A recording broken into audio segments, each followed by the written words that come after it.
സംഖ്യ അധ്യായം 32. ജോർദാന് കിഴക്കുള്ള ഗോത്രങ്ങൾ.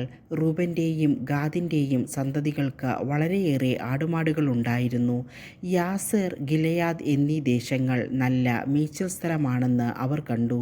അതിനാൽ അവർ മോശയോടും പുരോഹിതനായ എലയാസറിനോടും സമൂഹത്തിലെ നേതാക്കളോടും പറഞ്ഞു, അത്താരോത്ത്, Dibon, Jazer, Nimrah, Heshbon, എലയാലെ, സെബാം, Nebo, Bayern എന്നിങ്ങനെ കർത്താവ് ഇസ്രായേൽ സമൂഹത്തിൻ്റെ മുമ്പാകെ കീഴടക്കിയ ദേശം മേച്ചിൽ സ്ഥലമാണ്. ഈ ദാസർക്ക് ആടുമാടുകൾ ഉണ്ട് താനും. ഞങ്ങളിൽ സംപ്രീതനെങ്കിൽ ഈ പ്രദേശം ഞങ്ങൾക്ക് അവകാശമായി തന്നാലും ഞങ്ങളെ ജോർദാൻ്റെ മറുകരയിലേക്ക് കൊണ്ടുപോകരുതേ. മോശ ഗാദിൻ്റെയും റൂബൻ്റെയും സന്തതികളോട് പറഞ്ഞു, സഹോദരന്മാർ യുദ്ധത്തിന് പോകുമ്പോൾ നിങ്ങൾ ഇവിടെ ഇരിക്കുകയോ? കർത്താവ് ഇസ്രായേൽ ജനത്തിന് നൽകിയിരിക്കുന്ന നാട്ടിൽ കടക്കുന്നതിൽ നിങ്ങളവരെ നിരുത്സാഹരാക്കുന്നതെന്തുകൊണ്ട്? നാട് ഒറ്റുനോക്കാൻ കാദേശ് ബർണയായിൽ നിന്ന് നിങ്ങളുടെ പിതാക്കന്മാരെ ഞാൻ അയച്ചപ്പോൾ അവരും ഇപ്രകാരം തന്നെ ചെയ്തു. അവർ എഷ്കോൾ താഴ്വരയോളം ചെന്ന് നാട് കണ്ടതിന് ശേഷം കർത്താവ് ഇസ്രായേൽ ജനത്തിന് നൽകിയിരുന്ന നാട്ടിലേക്ക് പോകുന്നതിൽ അവരെ നിരുത്സാഹരാക്കി. അന്ന് കർത്താവിൻ്റെ കോപം ജ്വലിച്ചു. അവിടുന്ന് ശപഥപൂർവം അരുളി ചെയ്തു, ഈജിപ്തിൽ നിന്ന് പുറപ്പെട്ടവരിൽ 20 അതിനുമേലും വയസ്സുള്ളവരിൽ ആരും അബ്രഹാത്തിനും ഇസഹാക്കിനും യാക്കോബിനും ഞാൻ വാഗ്ദാനം ചെയ്ത ഭൂമി കാണുകയില്ല. എന്തുകൊണ്ടെന്നാൽ അവർ എന്നെ പൂർണ്ണമായി അനുസരിച്ചില്ല. എന്നാൽ കെനിസീയക്കാരൻ യെഫുന്നെയുടെ മകൻ കാലെബും നൂനിൻ്റെ മകൻ ജോഷുവയും അവിടെ പ്രവേശിക്കും. കാരണം അവർ കർത്താവിനെ പൂർണ്ണമായി അനുസരിച്ചു. കർത്താവിൻ്റെ കോപം ഇസ്രായേലിനെതിരെ ജ്വലിച്ചു. അവിടുത്തെ മുൻപിൽ തിന്മ പ്രവർത്തിച്ച തലമുറ നിശേഷം നശിക്കുന്നതുവരെ മരുഭൂമിയിലൂടെ 40 വർഷം അലഞ്ഞു തിരിയാൻ ഇടയാക്കുകയും ചെയ്തു. ഇസ്രായേലിനെതിരെ കർത്താവിൻ്റെ കോപം ഇനിയും ഉഗ്രമാകാൻ തക്കവണ്ണം നിങ്ങളുടെ പിതാക്കന്മാരുടെ സ്ഥാനത്ത് പാപികളുടെ ഗണമായി നിങ്ങൾ ഉയർന്നിരിക്കുന്നു. എന്തെന്നാൽ അവിടുത്തെ അനുഗമിക്കുന്നതിൽ നിന്ന് നിങ്ങൾ വ്യതിചലിച്ചാൽ അവിടുന്ന് വീണ്ടും അവരെ മരുഭൂമിയിൽ ഉപേക്ഷിക്കും. അങ്ങനെ ജനത്തെ മുഴുവൻ നിങ്ങൾ നശിപ്പിക്കും. അപ്പോൾ അവർ മോശയോട് പറഞ്ഞു, ഞങ്ങളിവിടെ ഞങ്ങളുടെ ആടുമാടുകൾക്ക് വേണ്ടി ആലകളും കുട്ടികൾക്ക് വേണ്ടി പട്ടണങ്ങളും പണിയട്ടെ. എന്നാൽ ഇസ്രായേൽ ജനത്തെ ലക്ഷ്യത്തിലെത്തിക്കുന്നതുവരെ ഞങ്ങൾ ആയുധമേന്തി യുദ്ധത്തിനൊരുങ്ങി അവർക്ക് മുമ്പേ പോകാം. തത്സമയം ഞങ്ങളുടെ കുഞ്ഞുങ്ങൾക്ക് ഈ ദേശവാസികളുടെ ആക്രമണത്തെ ഭയപ്പെടാതെ കോട്ടയാൽ സുരക്ഷിതമായ പട്ടണങ്ങളിൽ വസിക്കുകയും ചെയ്യാം. ഇസ്രായേലിലെല്ലാം താന്താങ്ങളുടെ അവകാശം കൈവശമാക്കുന്നതുവരെ ഞങ്ങൾ ഞങ്ങളുടെ വീടുകളിലേക്ക് മടങ്ങുകയില്ല.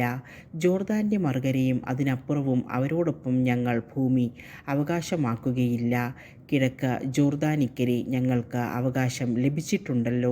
മോശ പറഞ്ഞു, കർത്താവിൻ്റെ മുമ്പിൽ യുദ്ധത്തിന് പോകാൻ ആയുധവുമണിഞ്ഞ് അവിടുന്ന് ശത്രുക്കളെയെല്ലാം ഓടിച്ച് ദേശം കീഴടക്കുന്നതുവരെ നിങ്ങളിൽ യുദ്ധശേഷിയുള്ളവരെല്ലാം അവിടുത്തെ മുമ്പിൽ ജോർദാൻ്റെ മറുകരയിലേക്ക് പോകുമെങ്കിൽ ദേശം കർത്താവിൻ്റെ മുമ്പിൽ കീഴടങ്ങിക്കഴിയുമ്പോൾ നിങ്ങൾക്ക് മടങ്ങിപ്പോകാം.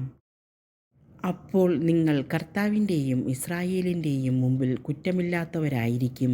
ഈ ദേശം കർത്താവിൻ്റെ മുമ്പിൽ നിങ്ങളുടെ അവകാശമായിരിക്കുകയും ചെയ്യും. അങ്ങനെ ചെയ്യുന്നില്ലെങ്കിൽ കർത്താവിനെതിരായി നിങ്ങൾ പാപം ചെയ്യും.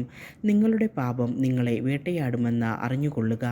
നിങ്ങളുടെ കുട്ടികൾക്കായി പട്ടണങ്ങളും ആടുകൾക്ക് ആലകളും പണിയുവിൻ.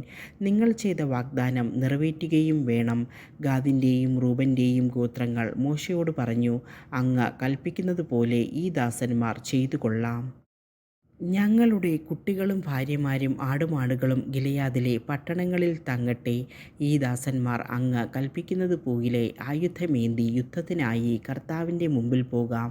മോശ അവരെക്കുറിച്ച് പുരോഹിതനായ എലയാസറിനോടും നൂനിൻ്റെ പുത്രൻ ജോഷയോടും ഇസ്രായേൽ ഗോത്രങ്ങളുടെ ശ്രേഷ്ഠന്മാരോടും പറഞ്ഞു, ഗാദിൻ്റെയും റൂബൻ്റെയും പുത്രന്മാർ ആയുധധാരികളായി യുദ്ധം ചെയ്യാൻ നിങ്ങളോടൊപ്പം ജോർദാൻ കടന്ന് കർത്താവിൻ്റെ മുമ്പിൽ പോകുകയും നിങ്ങൾക്ക് വേണ്ടി ദേശം കീഴടക്കുകയും ചെയ്താൽ ഗിലെയാദ് ദേശം അവർക്ക് അവകാശമായി കൊടുക്കണം.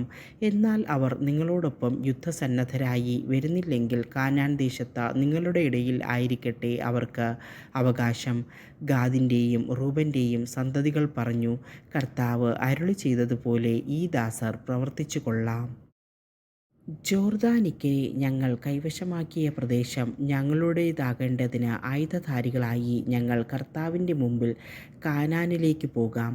അമോര്യ രാജാവായ സീഹോൻ്റെയും ബാശാൻ രാജാവായ ഓഗിൻ്റെയും രാജ്യങ്ങളടങ്ങുന്ന പ്രദേശം മുഴുവനും അതിലുള്ള പട്ടണങ്ങളും ഗാദിൻ്റെയും റൂബൻ്റെയും ഗോത്രങ്ങൾക്കും ജോസഫിൻ്റെ പുത്രനായ മനാസയുടെ അർദ്ധഗോത്രത്തിനുമായി മോശെ നൽകി. ഗാദിൻ്റെ ഗോത്രക്കാർ Dibon, അതാരോത്ത്, Aroer, അത്രോത്ത്, ഷോഫാൻ, Jazer, യോഗ്ബഹ, ബേത്ത് Nimrah, ബേത്ത് Haran എന്നീ പട്ടണങ്ങളും ആടുകൾക്കുള്ള ആലകളും പണിതു. പട്ടണങ്ങൾ മതിലുകെട്ടി ഉറപ്പിച്ചു. റൂബൻ്റെ ഗോത്രക്കാർ ഹെഷ്ബോൻ, എലയാലെ, കിര്യാതായിം, പിന്നീട് പേരുമാറ്റിയ നെബോ, ബാൽമെയോൺ എന്നീ പട്ടണങ്ങളും സിബ്മ പട്ടണവും പണിതു. അവർ പണിത പട്ടണങ്ങൾക്ക് വേറെ പേരുകൾ നൽകി. മനാസയുടെ മകനായ മാഹീറിൻ്റെ പുത്രന്മാർ ഗിലെയാദ് കീഴടക്കി അവിടെയുണ്ടായിരുന്ന അമോര്യരെ ഓടിച്ചു കളഞ്ഞു. മനാസയുടെ മകനായ മാഹീറിന് മോശെ ഗിലെയാദ് കൊടുത്തു. അവൻ അവിടെ താമസിച്ചു. മനാസയുടെ പുത്രൻ യായീർ പിടിച്ചടക്കിയ ഗിലെയാദ് ഗ്രാമങ്ങൾക്ക് ഹജോത്ത് യായീർ എന്ന് അവൻ പേരിട്ടു. കെനാത്തും അതിൻ്റെ ഗ്രാമങ്ങളും നോബഹ് പിടിച്ചടക്കി. അവൻ തൻ്റെ പേരനുസരിച്ച് അതിനെ നോബഹ് എന്ന് വിളിച്ചു.